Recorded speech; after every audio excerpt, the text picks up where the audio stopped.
পৃথিবীর সব শীর্ষ শৃঙ্গে লাল সবুজ নিশান উড়ানোর স্বপ্ন দেখেন সদ্য এভারেস্ট জয়ী বাবর আলী। মঙ্গলবার চট্টগ্রামের বাড়িতে ফিরে আজ মুখোমুখি হয়েছিলেন গণমাধ্যমের। জানান রোমাঞ্চকর আর চ্যালেঞ্জিং এভারেস্ট ও লোৎসে জয়ের গল্প। চট্টগ্রাম থেকে আদিত্য সুমনের ক্যামেরায় সহকর্মী মনিরুল ইসলাম পারভেজের তথ্য ও ছবিতে ডেস্ক রিপোর্ট।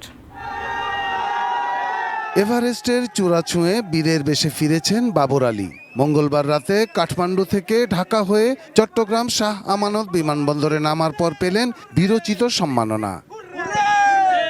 নিজের শহর চট্টগ্রামে বাবর ফিরে এসেই তাই খুলে বসলেন এভারেস্ট জয়ের গল্পের ঝাঁপি।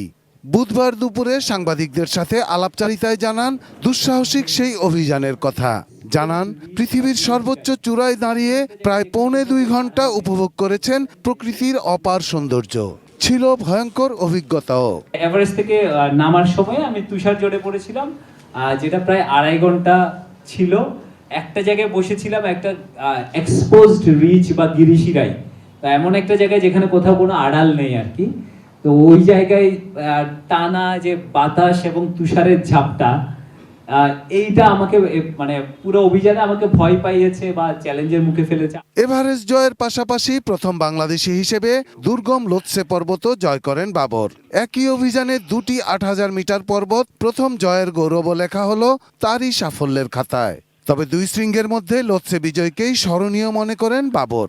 আমি যেহেতু ক্লাইম্ব করতে পছন্দ করি, তো আমাকে লোৎসের ক্লাইম্বটা মানে বেশি আনন্দ দিয়েছে, কারণ এটার চ্যালেঞ্জটা, ডিফিকাল্টিসটা অনেক বেশি ছিল। ফেস ধরে ক্লাইম্ব করতে হয়। তো পর্বতে মোটামুটি 3 ধরনের ক্লাইম্ব হয়।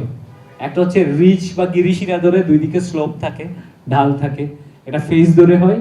আর একটা হয় কুলোয়া বলে এমন একটা জিনিস যেটা পর্বত গায়ের একটা সংকীর্ণ খাত। তরুণদের পর্বতারোহণের উৎসাহ দিতে পেশায় চিকিৎসক ও নেশায় পর্বতারোহী বাবর আগামীতে কাজ করে যেতে চান। Shahidul Rana, desk report, ATN news.